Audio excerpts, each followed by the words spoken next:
నమస్కారం భారత్ 9 న్యూస్ కి స్వాగతం. హెడ్లైన్ చూద్దాం.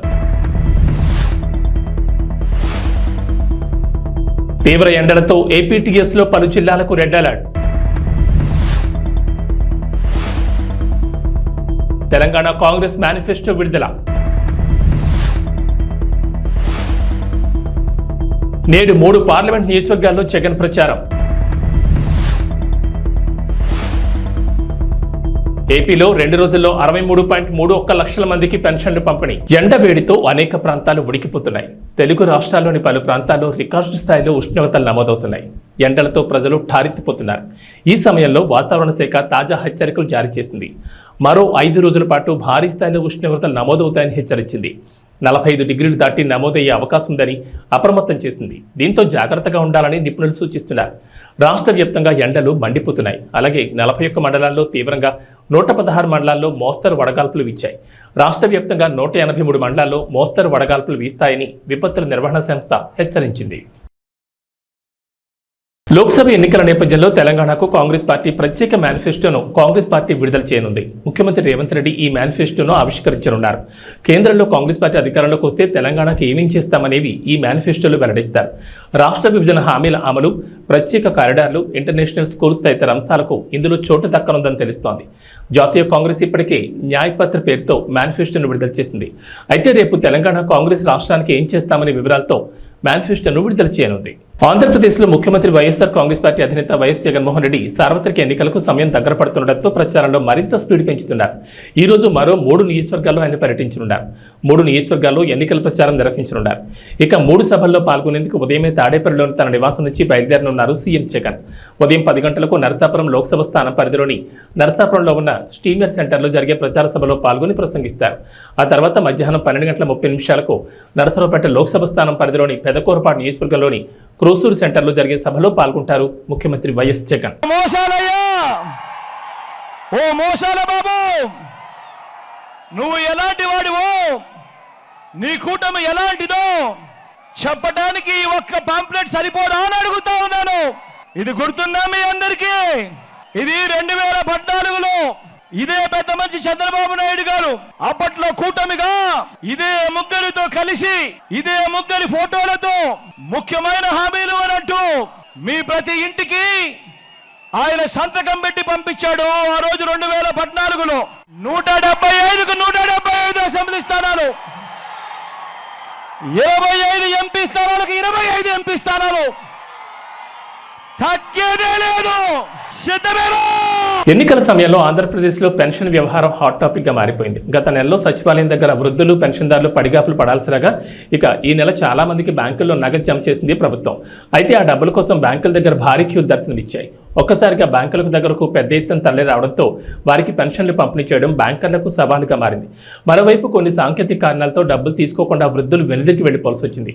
మే 1వ తేదీన ప్రారంభమైన పెన్షన్ల పంపిణీ ఈ రోజు కూడా బ్యాంక్ ఖాతాలో జమ చేయనున్నారు. ఇక బ్యాంక్ ఖాతాలో సొమ్ములు జమ కాని వారికి మే 4వ తేదీన అంటే రేపు గ్రామ వార్డు సచివాలయ ఉద్యోగుల ద్వారా ఇంటింటికి పంపిణీ చేయనున్నారు. మహిళా కమిషన్లోని 223 మంది మహిళా ఉద్యోగులను తొలగిస్తూ తాజాగా ఢిల్లీ లెఫ్టినెంట్ గవర్నర్ వీకే సక్సేనా కీలక నిర్ణయం తీసుకున్నారు. ఆమ్ ఆద్మీ పార్టీ ఎంపీ స్వాతి మలివాల్ ఢిల్లీ మహిళా కమిషన్ చైర్పర్సన్గా ఉన్న సమయంలో ఈ నియామకాలు నిబంధనలు ఉల్లంఘించాయని గవర్నర్ అన్నారు. కాంట్రాక్ట్ ఉద్యోగులను తొలగిస్తే మహిళా కమిషన్ను మూసివేయాలని లెఫ్టినెంట్ గవర్నర్ ఆదేశించడంపై స్వాతి మలివాల్ ఆందోళన వ్యక్తం చేశారు. ఆయన ప్రకారం కమిషన్లో 90 మంది ఉద్యోగులు ఉన్నారు. వారిలో 8 మంది ప్రభుత్వ ఉద్యోగులు ఉన్నారు. మిగిలిన వాళ్ళందరూ 3 నెలల ఒప్పందం ఉంటుంది. ఈ మహిళా కమిషన్ రూపొందించడానికి చాలా మంది రక్తం, చెమటలు చిందించారని అన్నారు.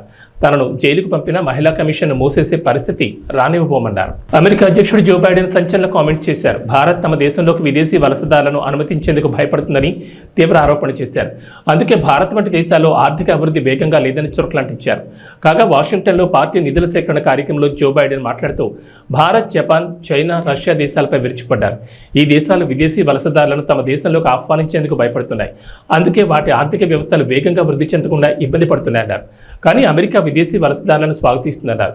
ఈ కారణంగానే వారు దేశ ఆర్థిక వ్యవస్థ బలోపేతమయ్యేందుకు కృషి చేస్తూ ఉంటారని చెప్పుకొచ్చారు. తీవ్ర ఎండలతో ఎప్పుడూ ఉక్కిరిబిక్కిరయ్యే ఎడారి దేశం యునైటెడ్ అరబ్ ఎమిరేట్స్లో ఇటీవల అనూహ్య వాతావరణ మార్పులు చోటు చేసుకుంటున్నాయి. గత నెలలో ఈ ఎడారి దేశాన్ని కుంభవృష్టి వణికించగా తాజాగా మరోసారి ఇక్కడ వర్షాలు కురుస్తున్నాయి. దీంతో ఇప్పటికే పలు అంతర్జాతీయ విమాన సర్వీసులు రద్దయ్యాయి. బుధవారం రాత్రి నుంచి యుఏఈ వ్యాప్తంగా వాతావరణం మారిపోయింది. దుబాయ్, అబుదాబి సహా పలు నగరాల్లో ఈదురుగాలులు, ఉరుములు, మెరుపులతో కూడిన వర్షాలు కురుస్తున్నాయి. పలు చోట్ల లోతట్టు ప్రాంతాలు జలమయమయ్యాయి. ఫలితంగా దుబాయ్ అంతర్జాతీయ ఎయిర్పోర్ట్లో పలు విమానాలు రద్దయ్యాయి. కొన్ని ఆలస్యంగా నడుస్తున్నాయి. శుక్రవారం వర్షాలు కొనసాగే అవకాశం ఉందని వాతావరణ శాఖ అధికారులు అంచనా వేస్తున్నారు.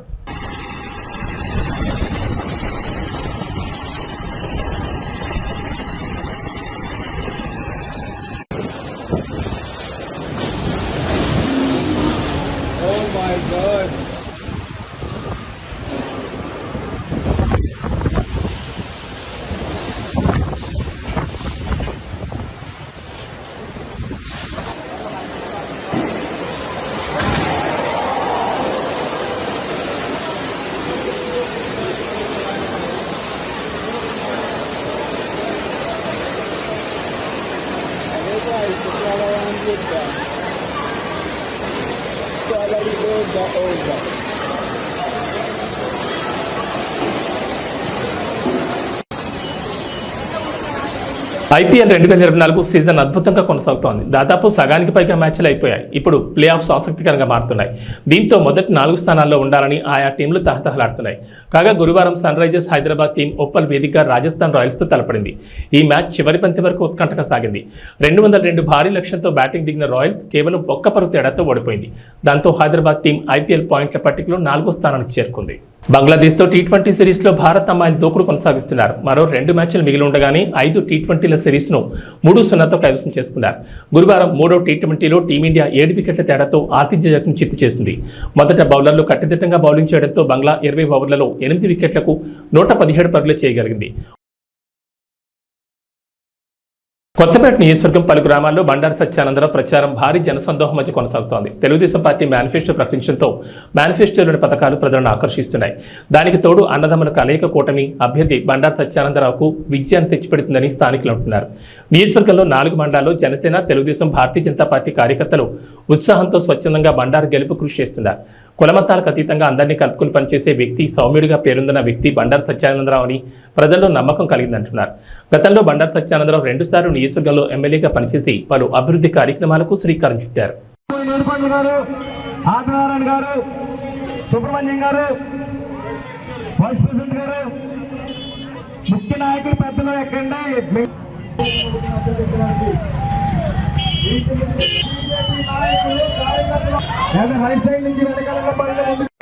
రోడ్లు కానీ, ఇళ్ల స్థలాలు కానీ, ఇల్లు కానీ, ట్రైన్లు కానీ, ఇటువంటి అన్ని కామెంట్స్ ఏవైతే మీరు దృష్టిలో పెట్టడం జరిగిందో ప్రాంతాలు ఒకటి అడుగుతూ ఉన్నారు. ఇవన్నీ తప్పనిసరిగా పూర్తి చేయాలని మీకు తెలియజేసుకుంటూ, ఇదే విధమైన అభిమానంతో రేపు మే 13 జరిగే ఎన్నికలు నాకు ఒక ఓటు, బాలయ్య గారి అబ్బాయి హరీష్ మాధురి గారు ఎంపీ అభ్యర్థి ఆయనకు ఒక ఓటు, 2 ఓట్లు కూడా సైకిల్ విత్ ఓటర్స్ గెలిపించాలని కోరుకుంటూ అందరికీ మరొకసారి నా కృతజ్ఞతలు తెలియజేసుకుంటాం. ఉండి నియోజకవర్గం ఇండిపెండెంట్ ఎమ్మెల్యే అభ్యర్థి కలవపూడి శివ ఎన్నికల ప్రచారం నిర్వహించారు. ఈ సందర్భంగా ఆకివీడు మండలం చినకాపురం, అప్పారావుపేట ప్రచారంలో భాగంగా ఉండి నియోజకవర్గం అభివృద్ధి తన ఎజెండాగా ముందుకు వస్తున్నామని అన్నారు. ఈ కార్యక్రమంలో నాయకులు పాల్గొన్నారు.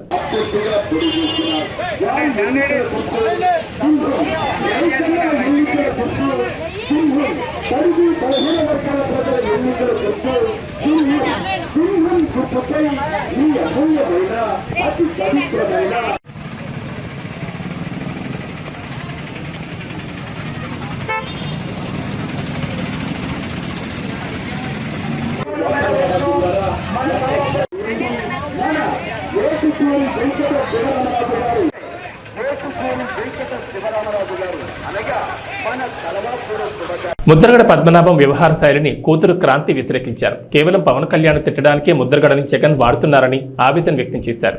పిఠాపురంలో పవన్ కళ్యాణ్ గెలుపు కోసం తన వంతు కృషి చేస్తానని తెలిపారు. అందరికీ నమస్కారం. నేను క్రాంతి బార్లపూడి, ముద్రగడ పద్మనాభం గారి అమ్మాయిని. పిఠాపురంలో పవన్ కళ్యాణ్ గారిని ఓడించడానికి వైసీపీ నాయకులు ఎన్ని చేయాలో అని చేస్తున్నారు. ముఖ్యంగా నిన్న మా నాన్నగారు ఒక బాధాకరమైన ఛాలెంజ్ చేశారు. పవన్ కళ్యాణ్ గారిని ఓడించి పిఠాపురం నుండి తరిమేయకపోతే ఆయన పేరు ముద్రగడ పద్మనాభం రెడ్డిగా మార్చుకుంటారట. ఈ కాన్సెప్ట్ ఏంటో నాకు అసలు అర్థం కాలేదు. ఆయన ప్రకటన ముద్రగడ అభిమానులకు సైతం నచ్చలేదు. వంగా గీత గారిని గెలిపించడానికి కష్టపడవచ్చు, కానీ పవన్ కళ్యాణ్ గారిని మరియు ఆయన అభిమానుల్ని కించపరిచేలా కామెంట్స్ ఉండకూడదు. మా నాన్నగారిని కేవలం పవన్ కళ్యాణ్ గారిని తిట్టడం కోసమే జగన్మోహన్ రెడ్డి గారు వాడుతున్నారు. ఈ ఎన్నికల తర్వాత ఆయనను ఎటు కాకుండా వదిలేయడం పక్కా. ఈ విషయంలో నేను మా నాన్నగారిని పూర్తిగా వ్యతిరేకిస్తున్నాను. నేను పవన్ కళ్యాణ్ గారి గెలుపు కోసం నా వంతు కృషి నేను చేస్తాను. నమస్కారం. ఎట్టకేలకు శంషాబాద్ విమానాశ్రయంలో ఏర్పాటు చేసిన బోనులో చిరుత చిక్కింది. 5 రోజులుగా చిరుత కోసం అటవీశాఖ అధికారులు గాలింపు చర్యలు చేపట్టారు. దీన్ని పట్టుకోవడానికి 5 బోన్లు 20 కెమెరాలు ఏర్పాటు చేశారు. ఈ చిరుతను నెహ్రూ జూ పార్క్ తరలించనున్నారు. జూలో దీని ఆరోగ్య పరిస్థితిని పరిశీలించి అమరాబాద్ టైగర్ రిజర్వ్కు తరలించనున్నట్లు అటవీశాఖ అధికారులు తెలిపారు. చిరుతపులు చిక్కడంతో పరిసర గ్రామాల ప్రజలు ఊపిరి పీల్చుకున్నారు. 5 రోజులుగా వీళ్లంతా ప్రాణభయంతో గడిపారు.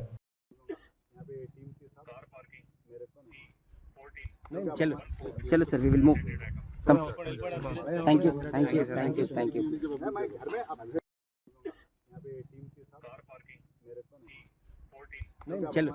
चलो sir, we will move. Come. Thank you.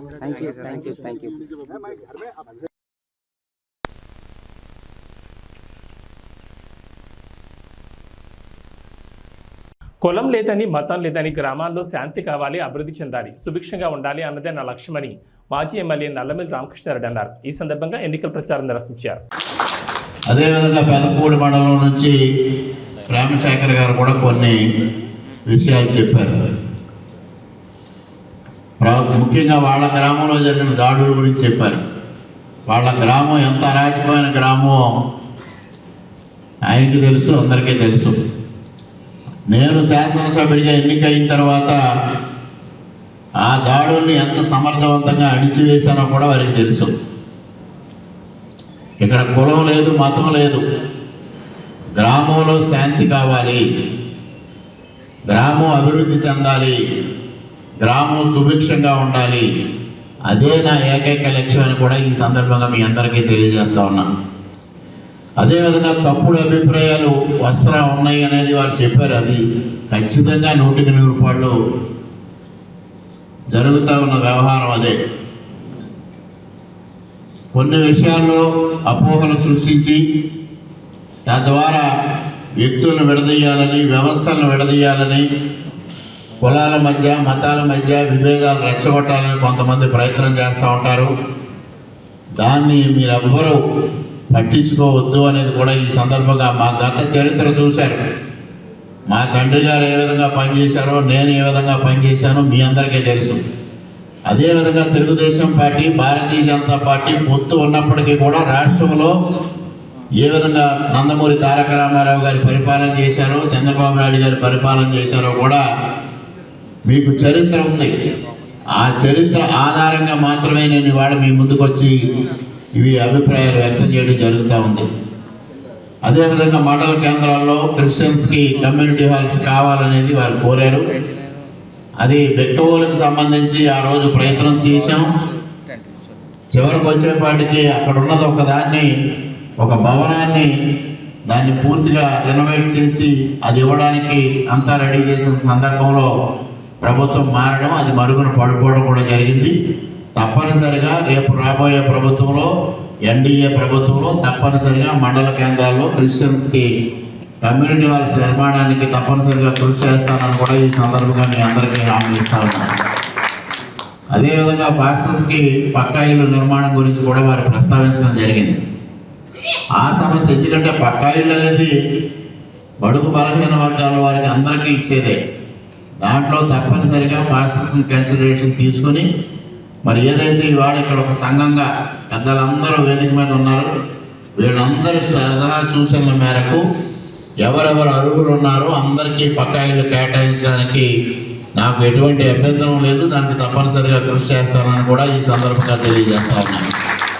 ఇంకొక ప్రధానమైన అంశం వారు లేవనెత్తింది కోఆప్షన్ పదవులు. కోఆప్షన్ పదవులు ఏవైతే ఉన్నాయో అవి అసలైన మైనారిటీలకు కాకుండా తప్పుడు సర్టిఫికెట్లు తెచ్చుకున్న వాళ్ళకి ఆ పదవులు వస్తూ ఉన్నాయి. ఆ విధంగా కాకుండా అర్హులకు మాత్రమే కేటాయించాలనేది అది చాలా సమంజసమైన డిమాండ్. అది తప్పనిసరిగా అది ఆ విధంగానే ముందుకు వెళతామని కూడా ఈ సందర్భంగా మీ అందరికీ స్పష్టంగా నేను హామీ ఇస్తా ఉన్నాను. ఇక అబ్రహం గారు కూడా కమ్యూనిటీ హాల్స్ గురించే చెప్పారు, అది తప్పనిసరిగా చేస్తాం. అదేవిధంగా రంగంపేట మండలం నుంచి ఏలియా గారు మరి వాళ్ళు కొన్ని ఆయనకున్న ప్రత్యేకమైన పరిస్థితులు, ఆయనకున్న ఆర్థిక ఇబ్బందులు చెప్పారు. మరి వాళ్ళ తండ్రి గారు దావీద్ గారి దగ్గర నుంచి తెలుగుదేశం పార్టీతో సుదీర్ఘమైన అనుబంధం ఉన్న కుటుంబం అది. అదేవిధంగా వారికి మరి పెదరాయవరంలో చర్చికి నేను నిధులు మంజూరు చేయడం కూడా జరిగింది. అదేవిధంగా వారి జీతాల గురించి ప్రస్తావించారు. ఇది తప్పనిసరిగా తెలుగుదేశం పార్టీ ఒక నిర్ణయం తీసుకుంది.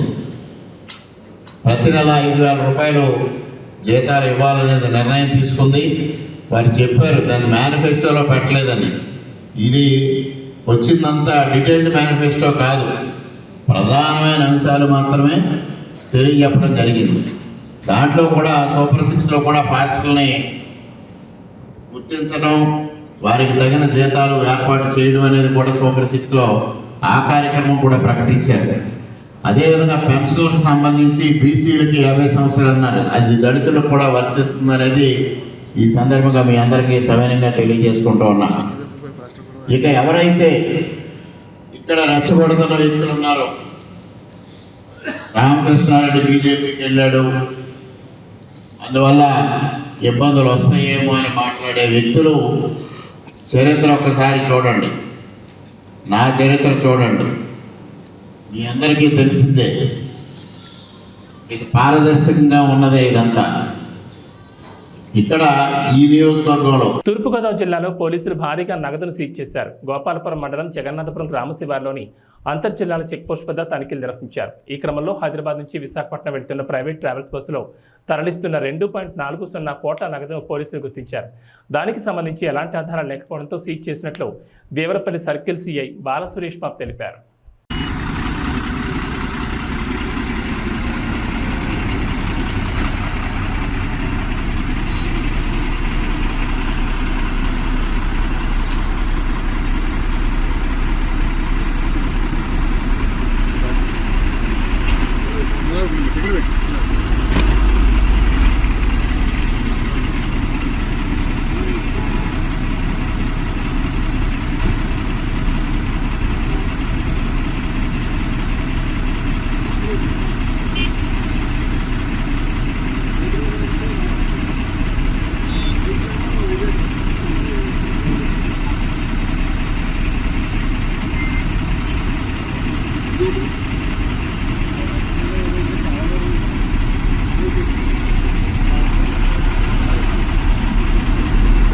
అనపర్తి మండలం పేరా రామచంద్రపురం గ్రామంలో అనపర్తి శాసనసభ్యులు డాక్టర్ సత్తి సూర్యనారాయణ రెడ్డి కుమారుడు ప్రముఖ యూరాలజిస్ట్ డాక్టర్ సత్తి గౌతమ్ రెడ్డి ఎన్నికల ప్రచారం నిర్వహిస్తున్నారు. ఈ సందర్భంగా గడప గడపకు వెళ్లి ముఖ్యమంత్రి వైఎస్ జగన్మోహన్ రెడ్డి ఆధ్వర్యంలో సత్తి సూర్యనారాయణ రెడ్డి చేసిన అభివృద్ధి సంక్షేమ కార్యక్రమాలను వివరించారు.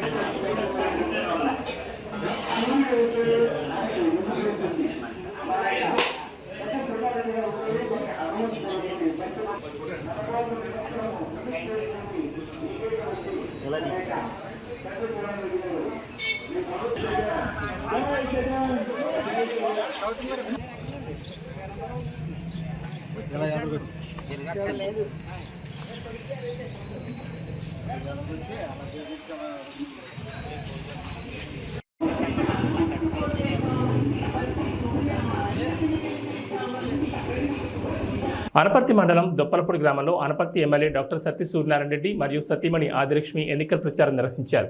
ఈ సందర్భంగా గడప గడపకు వెళ్లి ముఖ్యమంత్రి వైఎస్ జగన్మోహన్ రెడ్డి చేసిన అభివృద్ధి సంక్షేమ కార్యక్రమాలను వివరించారు. చేయడానికి మీరు కృప చూపించారు. మీరు స్తోత్రాలు. మళ్ళీ ఇప్పుడు నేను ఎలక్షన్ కొరకు నీ బిడ్డ నిలబడి ఉంటుండగా దేవా ఈ బిడ్డల పక్షంగా మీరు ఉండండి. చక్కని నాయన నా తండ్రి పరిపాలన మీరు నాయన జరగడానికి సహాయం చేస్తారు. అలాగే ప్రభు ఈ సంవత్సరం కూడా నాయన బిడ్డలు నా తండ్రి అత్యధికమైనటువంటి మెజారిటీతో నాయన నీ బిడ్డలు గెలవడానికి మీరు సహాయం దయచేయండి. దానికి ప్రజలందరూ కూడా ప్రోత్సాహకరంగా ఉండడానికి సహాయం దయచేయండి. నీ స్తోత్రాలు.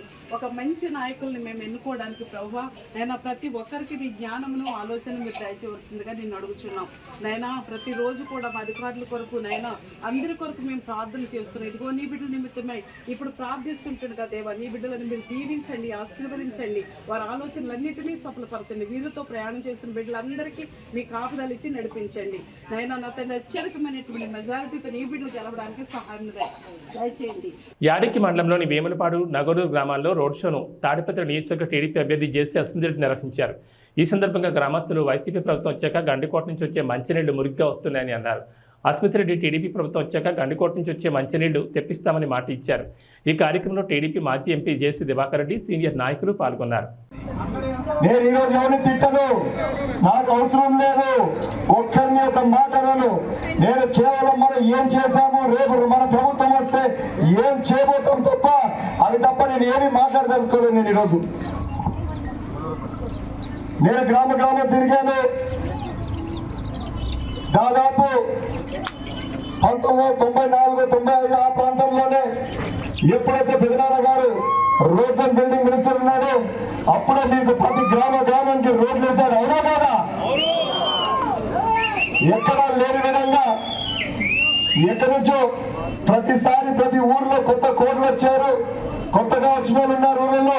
వాళ్ళని అడగండి, మీరు మీ ఊర్లలో ఎప్పుడు మీకు రోడ్లు వచ్చాయని ఎవరైనా చెప్పాలంటే దాంట్లో 5 ఏళ్ళ 10 ఏళ్ల కిందటనే. కానీ దాదాపు మనం 30 ఏళ్ల కిందటే తార్ రోడ్లు అయితేనేమి, సిమెంట్ రోడ్లు అయితేనేమి ప్రతి గ్రామానికి కనెక్టివిటీ చూసాం. అవునా కాదో చెప్పండి మీరు అందరితో. అదేవిధంగా నేను ఊర్లు తిరుగుతానప్పుడు, ఇంటింటి వద్ద పోయినప్పుడు ఖచ్చితంగా అందరినీ అడిగా, ఏందమ్మా మీ ఊర్లో పెద్ద సమస్య అనేది? ఎస్పెషల్లీ ఆడవారు ఏమన్నారంటే, అన్నా మాకు తాగునీరు సమస్య చాలా ఉందని చెప్పారు. నేను అప్పుడు వాళ్ళకి ఒకటే అడిగా, ఎందుకమ్మా మీకు సమస్య?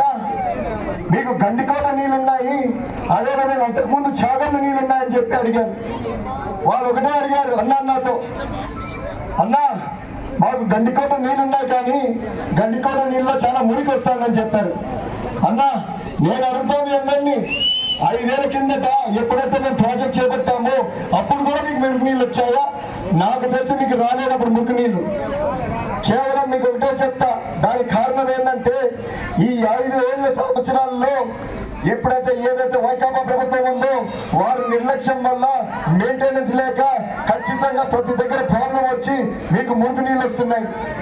నేను ఈ సభాముఖంగా మీ అందరికీ ఏం తెలియజేస్తానంటే, రాబోయే కాలంలో ఎప్పుడైతే మీరు తెలుగుదేశం ప్రభుత్వం ఎన్నుకుంటారో ఆ రోజు నుంచి మీకు మంచి నీళ్ళు వచ్చేటట్టుగా చేస్తాను ఈ సభాముఖంగా మీ అందరికీ తెలియజేస్తున్నాను.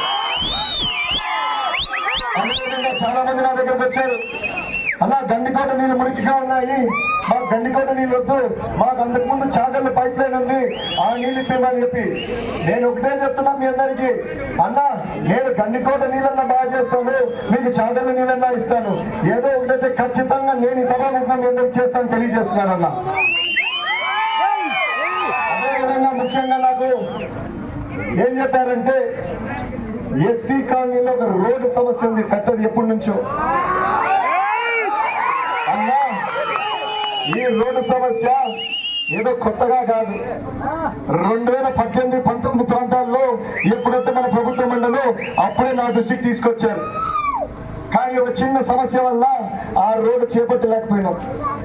కానీ ప్రస్తుతం నమస్కారం.